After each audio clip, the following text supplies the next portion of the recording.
strict quarantine on all offensive military equipment under shipment to Cuba is being initiated.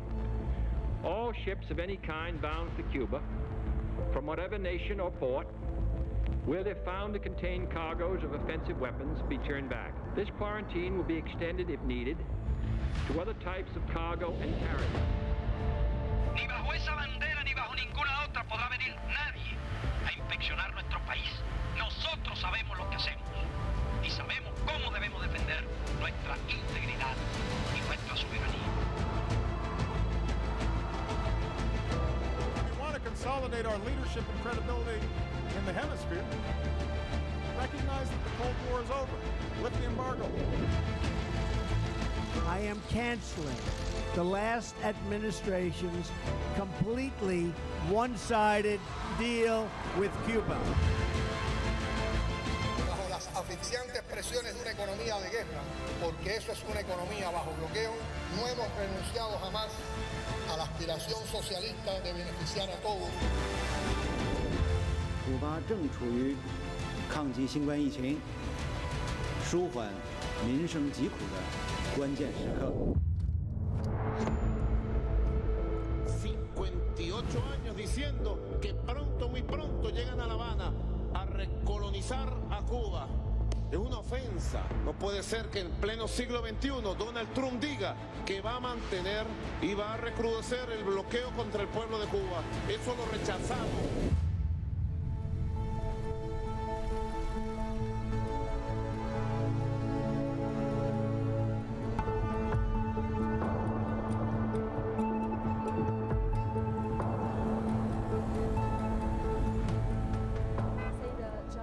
Bienvenida señora Yaima de Armas Bonchank, especialista en Derecho Internacional en la Cancillería cubana. Señora Yaima, se dice que estar cercado mata en el ser humano una cosa y también crea otras. ¿Qué significa vivir en una isla que está padeciendo el bloqueo más largo del mundo?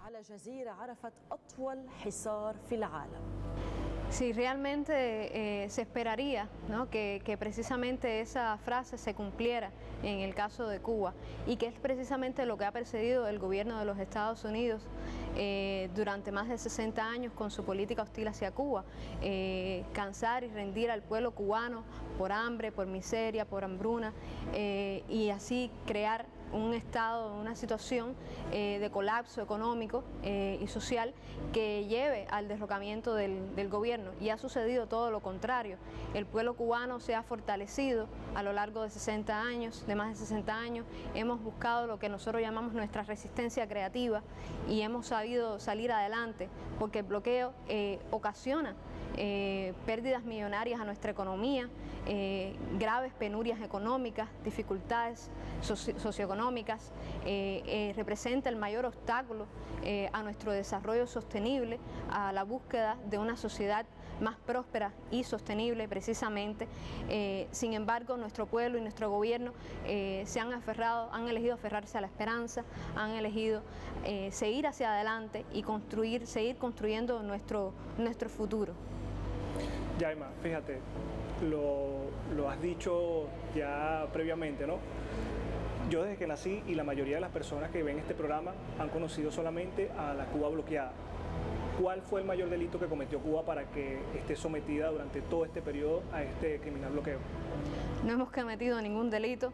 El pueblo y el gobierno cubano solamente hemos elegido ser libres, ser independientes, ser soberanos, defender esos mismos principios que todas las naciones aglutinadas, por ejemplo, en las Naciones Unidas defienden bajo la Carta de las Naciones Unidas, el principio a la soberanía, al derecho a la igualdad soberana entre los estados, a la libre autodeterminación, precisamente, y es a lo único a lo que hemos aspirado desde mucho antes, creo yo, desde el principio, por supuesto, de nuestras luchas independentistas, pero llevado a hecho el 1 de enero de 1959 con el triunfo de nuestra revolución, y que desde entonces hemos estado defendiendo a capa de espada, con mucha entrega, con mucho sacrificio, ante el embate del mayor imperio que ha conocido la historia de la humanidad y que es nuestro vecino solo a 90 millas, cuyo pueblo tenemos tenemos grandes relaciones de amistad, de historia, de tradición y cultura. Sin embargo, el gobierno de los Estados Unidos ha elegido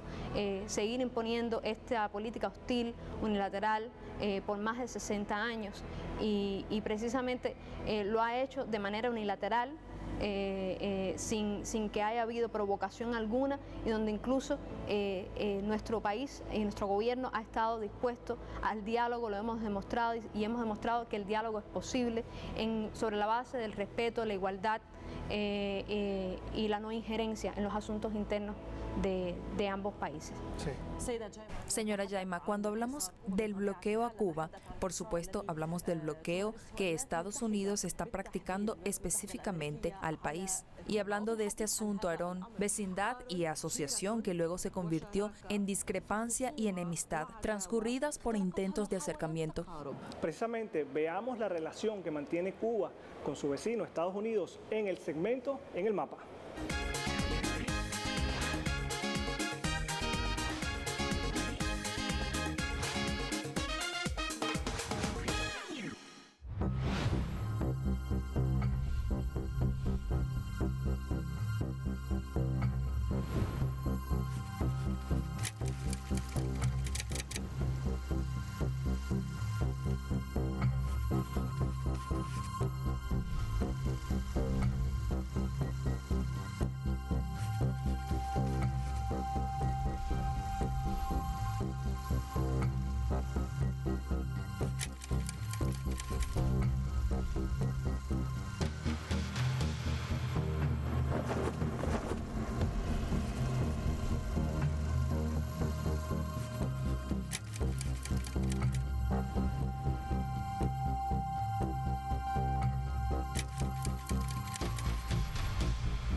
Señora Yaima, Estados Unidos no solo se limitó a imponer un bloqueo económico a Cuba, sino que intentó aislarla totalmente del mapa político, impedir todo tipo de relaciones diplomáticas, quizás, y visitas entre Cuba y otros países. No obstante, hay quienes desafiaron esto. Recordamos los años 60 del siglo pasado, por ejemplo, cuando el presidente argelino Ahmed Ben Bella visitó a Cuba en el año 1963, desafió a Kennedy y visitó a la isla. Hoy día, ¿quiénes son los amigos de Cuba? ¿Qué papel juegan en romper este bloqueo? Sí, precisamente Estados Unidos cada vez ha estado más aislado, el gobierno de los Estados Unidos cada vez ha estado más aislado en la imposición de esta política hostil, agresiva contra Cuba, que va más allá solamente del bloqueo, sino a campañas mediáticas etcétera, difamatorias. Y eso hemos visto cómo, usted bien apuntaba, desde mucho tiempo, desde el principio incluso de la revolución y del bloqueo mismo, muchas naciones, hermanas, amigas, han desafiado esa actitud hostil del gobierno de los Estados Unidos, precisamente en defensa de su propio derecho a la libre autodeterminación, a su soberanía, a la igualdad soberana entre los estados, a establecer sus relaciones bilaterales con Cuba, mantenerlas, no romperlas, ¿no?, con Cuba. También otras naciones que en su momento rompieron relaciones con Cuba, después las reanudaron, en el entendido de que precisamente Cuba es otro estado más del concierto de las naciones y somos parte de la gran familia que es la humanidad.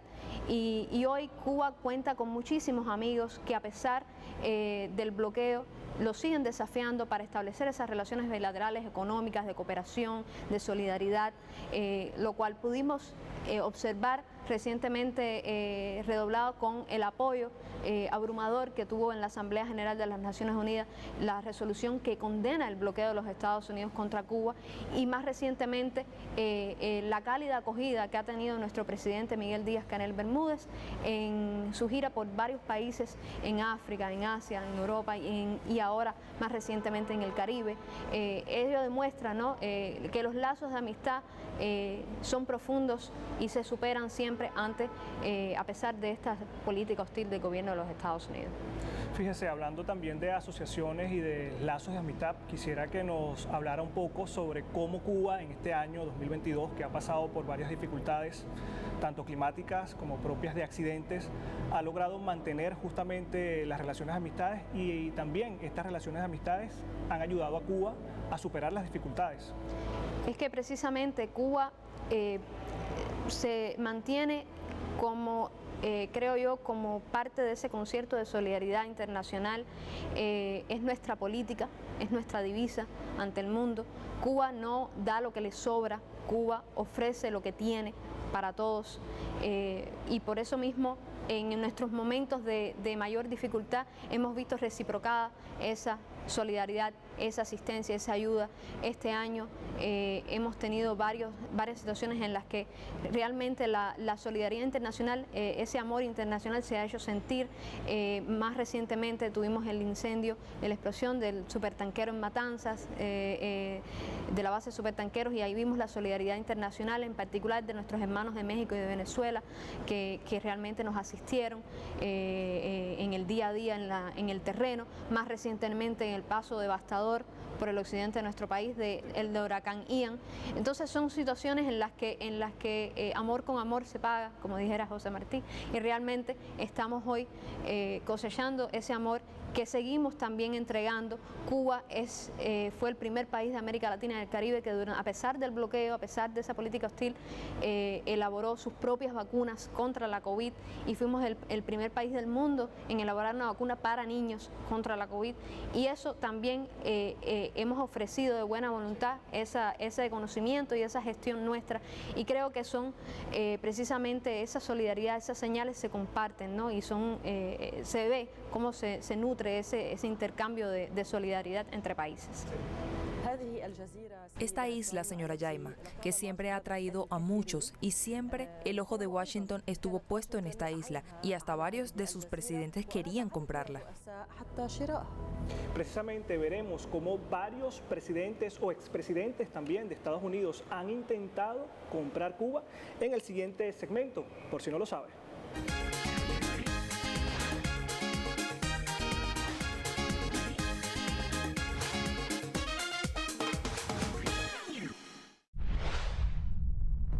La historia se remonta a fines del siglo XVIII, cuando los norteamericanos se vieron atraídos por las haciendas azucareras en Cuba, que en ese entonces todavía estaban bajo el dominio de los españoles.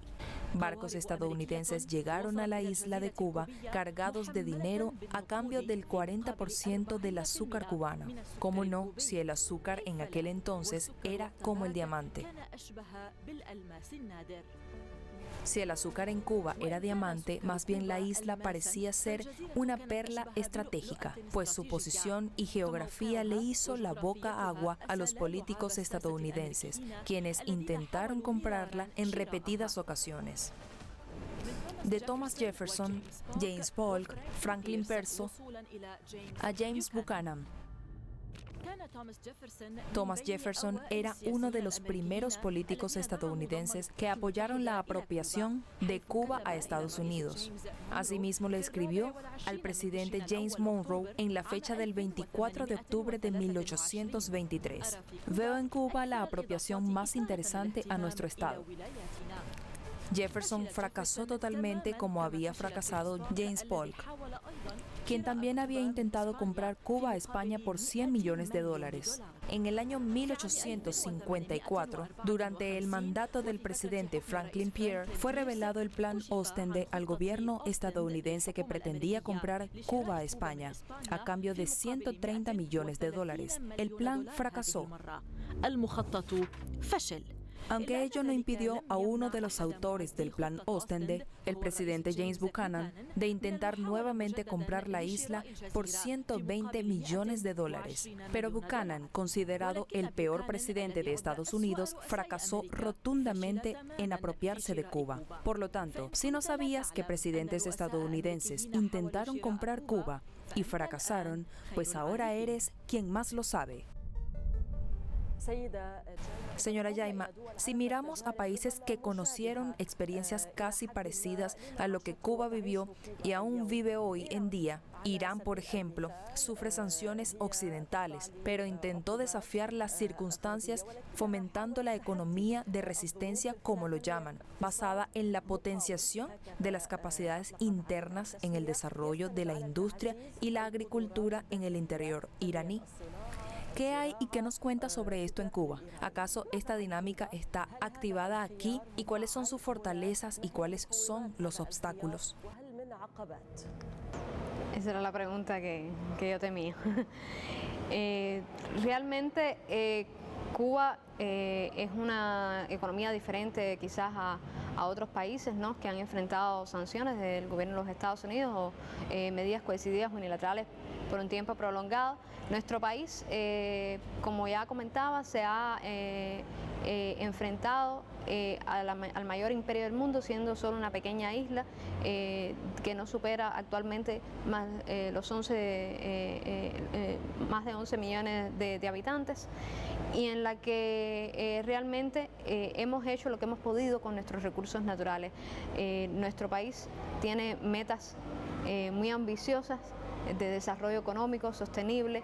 Tenemos un Plan Nacional de Desarrollo Económico y Social hasta el 2030, alineado con la Agenda 2030 para el Desarrollo Sostenible de las Naciones Unidas, y precisamente avanzamos sobre la base de esa planificación, sobre ese deseo de ser una sociedad más próspera, más sostenible, alineados, ¿no?, a tratar de llevar adelante ese sueño que llevó al triunfo de la revolución en 1959, y que precisamente la visión del comandante en jefe Fidel Castro nos ha conducido a lo largo de todo este proceso, con el liderazgo de nuestro general de ejército Raúl Castro Ruz, y también hoy con esa visión y ese ímpetu de nuestro presidente Díaz-Canel Bermúdez, que estamos llevando adelante nuestro desarrollo a pesar de ese bloqueo, de esa política hostil, y ya lo decía, a través del desarrollo, por ejemplo, de nuestra industria biofarmacéutica, de nuestro sistema de salud, entre otros. Señora Yaima, usted ha trabajado años, creo, en Nueva York, en las Naciones Unidas, luchando por el levantamiento del bloqueo a Cuba, y ahora está un colega suyo allí haciendo lo mismo. Le pregunto, ¿ustedes sufren algún tipo de presión allí? ¿Cómo no? El trabajo diplomático es un trabajo que lleva entrega, lleva sacrificio, y en el caso de Cuba más, porque precisamente las Naciones Unidas se encuentran en la sede, su sede se encuentra dentro de Estados Unidos precisamente, y a pesar de eso hemos visto lo que les decía, el apoyo abrumador de la comunidad internacional. Cuba es reconocida por su ejemplo en la comunidad internacional, en el seno de las Naciones Unidas. Nuestra voz es escuchada, es la belleza y la virtud que tiene las Naciones Unidas, la Asamblea General en particular de las Naciones Unidas, que es el órgano parlamentario internacional más democrático, más amplio, donde cada Estado, sin importar el tamaño de su economía, su población, la cantidad de población que tenga, su desarrollo económico, tiene una voz, tiene un voto, tiene derecho a hacerse escuchar. Y Cuba se ha hecho escuchar, y recientemente, por 30ª ocasión, nos hicimos escuchar alto y claro cuando la abrumadora mayoría de la comunidad internacional aprobó la resolución titulada Necesidad de poner fin al bloqueo económico, comercial y financiero impuesto por el gobierno de los Estados Unidos de América contra Cuba. Es una de las pocas resoluciones de la Asamblea General que llama y cita por su nombre al gobierno de los Estados Unidos y denuncia el bloqueo y llama a su fin. Entonces creo que realmente, a pesar de las dificultades, de las presiones que conlleva el trabajo diplomático precisamente en esa sede, hemos demostrado que la comunidad internacional nos apoya y que estamos apoyados y recibimos esa solidaridad. Yaima, en medio de todo este proceso de resistencia, ¿cómo vislumbras a Cuba en los próximos años? ¿Crees que este bloqueo va a continuar? ¿Cómo lo ves? Eso es una respuesta que no depende de nosotros.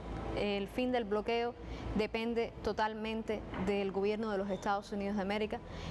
El presidente de los Estados Unidos tiene el poder ejecutivo de precisamente derogar muchas de los reglamentos y cuestiones que impone el bloqueo actualmente. No obstante, el Congreso de los Estados Unidos es quien tiene la palabra final para derogar por completo la política del andamiaje estructural y legal que tiene el bloqueo. No obstante, mantenemos la fe, mantenemos la esperanza de que algún día se le ponga fin al bloqueo. Cuba, los cubanos soñamos precisamente con ese fin del bloqueo. Soñamos que podamos hacer muchas cosas. Los $3.000 millones, por ejemplo, que el bloqueo costó en apenas desde agosto de 2021, ahora febrero de 2022, apenas 7 meses, podrían reinvertirse en la economía cubana, en ampliar mucho. Y yo, por ejemplo, como futura madre cubana, desearía ver, por ejemplo, ese dinero invertido en el programa materno-infantil y en muchos otros proyectos y dinámicas que tiene la sociedad cubana de atención a su población, que a causa del impacto que tiene el bloqueo no podemos desarrollar. Señora Yaima, muchísimas gracias por estar acá en la pantalla de Almayadín y de Telesur. Gracias, señora Yaima. Es verdad que el bloqueo tiene consecuencias negativas en Cuba. Sin embargo, la isla conservó su identidad patrimonial. Así es, Maya, y es que los taxis aquí son un gran elemento de atracción turística. Los carros clásicos en Cuba en un minuto. Hasta luego.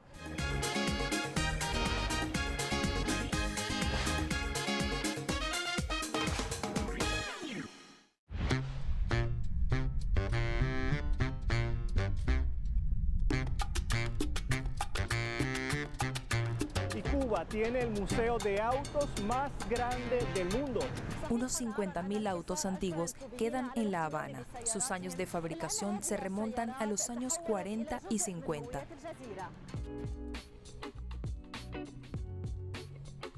Coches clásicos con carrocerías enormes y largas.